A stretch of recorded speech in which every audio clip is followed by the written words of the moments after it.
Quem pensa enriquece. Capítulo 12. O cérebro. Uma estação transmissora e receptora de pensamentos. O 12º passo em direção à riqueza. Há mais de 25 anos, o autor, em um trabalho realizado com os doutores Alexander Graham Bell e Elmer Gates, observou que o cérebro humano é uma estação que transmite e recebe vibrações de pensamentos. Através do éter, de forma semelhante à empregada pelo princípio de transmissões radiofônicas, o cérebro de qualquer ser humano é capaz de captar vibrações do pensamento emitidas por outros cérebros. Compare o que foi dito no parágrafo anterior com a descrição da imaginação criativa, feita no capítulo sobre imaginação. A imaginação criativa é o aparelho receptor, que recebe pensamentos emitidos pelo cérebro de outra pessoa. É o agente responsável pela comunicação entre a mente consciente ou racional e as 4 fontes capazes de produzir estímulos ao pensamento. Quando estimulada ou acelerada, a mente se torna mais receptiva às vibrações que lhe chegam através do éter, vindas de fontes externas. Esse processo de aceleração acontece por meio das emoções, sejam positivas ou negativas. Apenas as vibrações, os pensamentos de altíssima intensidade são captadas e transportadas pelo éter de um cérebro para o outro. O pensamento modificado ou acelerado por qualquer das emoções principais vibra ainda mais intensamente, e é ele que passa de um cérebro a outro por meio do mecanismo de transmissão com que é equipado o cérebro humano. A emoção do sexo ocupa o primeiro lugar na lista das emoções humanas, no que se refere à intensidade e força motriz. O cérebro estimulado pelo sexo vibra mais intensamente do que quando essa emoção está ausente ou em descanso. O resultado da transmutação do sexo é o aumento da intensidade das vibrações dos pensamentos, a um tal nível que a imaginação criativa se torna muito mais receptiva às ideias que lhe chegam. Por outro lado, quando vibra intensamente, ela não apenas atrai ideias emitidas por outros cérebros através do éter, mas confere aos pensamentos do próprio indivíduo aquele feeling essencial à captação e à atuação sobre o subconsciente. Assim, percebe-se que o princípio da transmissão é o fato pelo qual se combinam sentimentos ou emoções com pensamentos, passando-os ao subconsciente. O subconsciente é a estação emissora do cérebro, é o que a transmite as vibrações do pensamento. A imaginação criativa é a receptora, é ela que capta no éter as vibrações. Ao lado de importantes fatores do subconsciente e da faculdade da imaginação criativa, que constituem a aparelhagem de emissão e recepção do mecanismo de transmissão mental, considere o princípio da autossugestão, que é o meio pelo qual a estação transmissora pode entrar em operação. As instruções apresentadas no capítulo sobre autossugestão esclarecem bem o método pelo qual o desejo pode ser transmutado em seu equivalente financeiro. A operação da estação transmissora mental envolve em procedimento relativamente simples. Basta ter em mente e aplicar 3 princípios: subconsciente, imaginação criativa e autossugestão. Os estímulos pelos quais estes princípios entram em ação já foram descritos, e o procedimento começa com o desejo. As maiores forças são intangíveis. Os problemas econômicos obrigaram o mundo a cruzar a fronteira do entendimento das forças intangíveis e invisíveis. Com o passar do tempo, o ser humano intensificou a dependência dos sentimentos, limitando o seu conhecimento ao mundo material, o que se pode ver, tocar, pesar, medir. Agora entramos na mais maravilhosa das eras, a era que nos ensina sobre as forças intangíveis do mundo. Percorrendo-a, talvez possamos aprender que existe outro eu muito mais poderoso do que o eu físico que vemos ao nos olharmos no espelho. De vez em quando, alguém se refere às forças intangíveis, aquelas que nenhum dos 5 sentidos é capaz de perceber. Nesses momentos, é bom lembrarmos que somos todos controlados por forças invisíveis e intangíveis. A humanidade não tem o poder de enfrentar ou controlar a força intangível contida nas ondas do mar. O ser humano não tem a capacidade de entender e muito menos de controlar a força da gravidade que mantém a Terra suspensa no ar e nos impede de cair dela. O homem está completamente vulnerável diante da força intangível da tempestade de trovões, assim como fica indefeso na presença da eletricidade, que nem mesmo sabe o que é, de onde vem ou para o que serve. Ainda falta muito, porém, para acabar com a ignorância do ser humano acerca do invisível e do intocável. Ele não compreende, por exemplo, a força intangível e a inteligência presente no solo, a força que lhe fornece cada porção de alimento que consome, cada peça de roupa que veste, cada moeda que tem no bolso. A dramática história do cérebro. O ser humano, com toda a sua alardeada cultura e informação, pouco ou nada sabe da força intangível do pensamento, a maior de todas. Seu conhecimento a respeito do cérebro físico, bem como das vastas redes de intrincados mecânicos pelos quais o poder do pensamento se transforma em seu equivalente material, ainda é bem reduzido, mas estamos entrando em uma era que deve trazer luz ao assunto.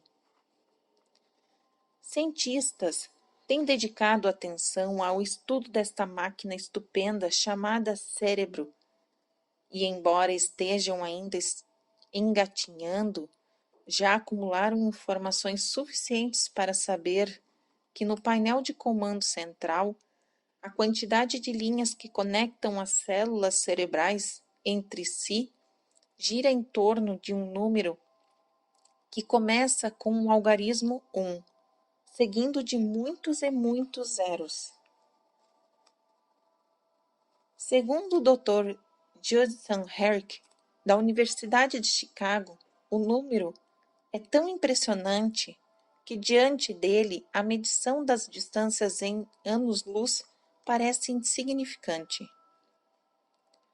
Acredita-se que haja entre 10 bilhões e 14 bilhões de células nervosas no córtex cerebral, arrumadas segundo padrões definidos ordenadamente. Métodos de eletrofisiologia retiraram com o microeletrodo correntes de ação, correntes elétricas induzidas em fibras musculares, quando eficazmente estimuladas, de células localizadas com exatidão ou de fibra.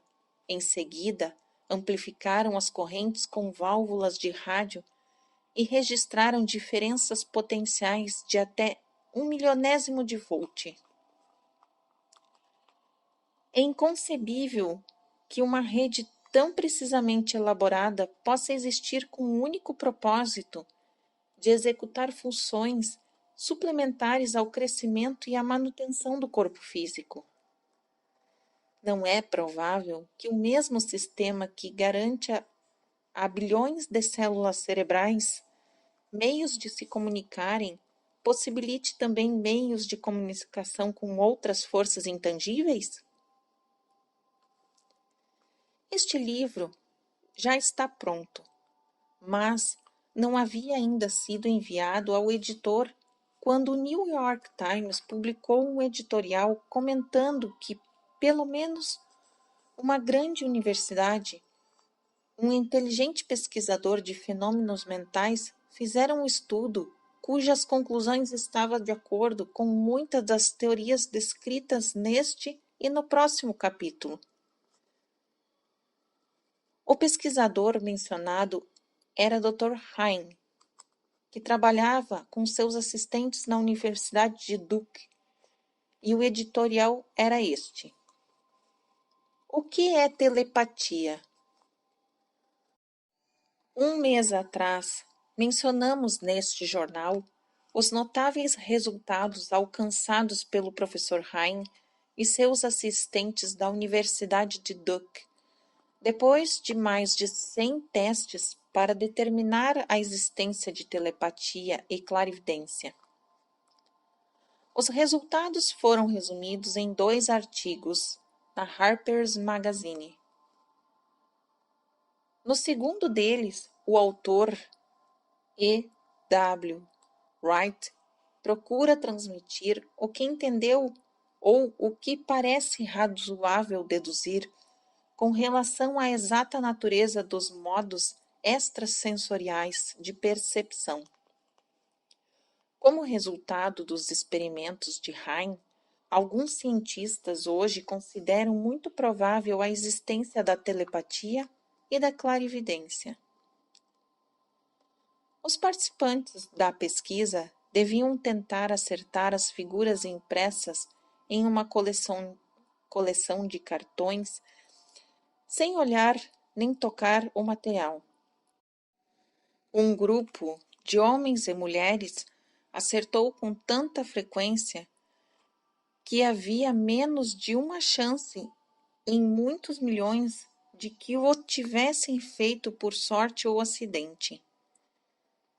Mas como conseguiram? Esses poderes, presumindo-se que existam, não pareçam ser sensoriais. Que se saiba, não há qualquer órgão capaz desta tal proeza. E mais, os resultados foram os mesmos, quer 2 pessoas envolvidas estivessem no mesmo ambiente ou a quilômetros de distância uma da outra. Tais fatos, na opinião de Wright, descartam a explicação da telepatia ou da clarividência com base em qualquer teoria física de radiação. Todas as formas conhecidas de energia radiante diminuem de maneira inversamente proporcional ao quadrado da distância percorrida. Com a telepatia e a clarividência, isso não acontece. Esses 2 fenômenos variam de acordo com suas causas físicas, como os outros poderes mentais. Ao contrário do que muitos pensam, os resultados não são melhores quando a pessoa está adormecida ou quase, mas quando está bem acordada e alerta. Heine descobriu ainda que narcóticos reduzem a percepção, enquanto estimulantes a ampliam. Ao que parece, um bom resultado depende também da vontade que o indivíduo tem de acertar. Uma conclusão a que Heine chega com certa confiança é que a telepatia e a clarividência são um mesmo dom. Isso é, a faculdade que vê uma carta virada para baixo parece ser exatamente a mesma que lê um pensamento em outra mente. Existem vários motivos para se acreditar nisso. Pelo menos até agora, por exemplo, todas as pessoas que apresentaram o dom da telepatia também tinham, mais ou menos, com a mesma intensidade, o dom da clarividência. Distância, cortinas, paredes, nada parece afetar os resultados. Wright vai adiante em suas conclusões ao intuir que outras experiências extrasensoriais, como sonhos proféticos, premonições de desastres e outras da mesma espécie, façam parte da mesma faculdade. O leitor não é obrigado a aceitar tais conclusões, mas os indícios reunidos por Wright são impressionantes. Em vista dos estudos do Dr. Heine sobre as condições sobre as quais a mente responde ao que ele chama de modos extrasensoriais de percepção, devo acrescentar que, trabalhando com os meus assistentes, descobrimos as condições que julgamos ideias para a estimulação da mente, de modo que o sexto sentido descrito no próximo capítulo seja utilizado de maneira prática. As condições a que me refiro provêm de uma sólida aliança profissional que fiz com 2 participantes da minha equipe. Por meio de experimentação e prática, descobrimos como estimular a mente, aplicando o princípio que veremos nos próximos capítulos, aliado ao conselheiros invisíveis, de modo a fundir nossas mentes em uma, encontrando soluções para vários problemas pessoais trazidos por clientes meus. O procedimento é muito simples. Nós nos reunimos em volta de uma mesa, expomos claramente o problema e discutimos. Cada um apresenta suas ideias a respeito. O que há de estranho nesse método de estimulação da mente é o fato de ele estabelecer a comunicação entre os participantes e fontes de saber desconhecidas, definitivamente alheias à experiência de cada um. Se você entendeu os princípios descritos no capítulo sobre a mente mestra, certamente reconheceu o procedimento da mesa redonda, aqui mencionado, como uma aplicação prática da mente mestra. Esse método de estimulação da mente, em que 3 pessoas se reúnem e discutem harmoniosamente determinados assuntos, ilustra a forma mais simples e prática de utilizar a mente mestra. Qualquer pessoa interessada nesta filosofia pode empregar a famosa fórmula de Carnegie, brevemente descrita na introdução. Basta adotar e seguir um plano similar. Caso essas palavras não tenham qualquer significado para você, Marque esta página e leia-a novamente quando chegar ao fim do livro. Fim do capítulo 12.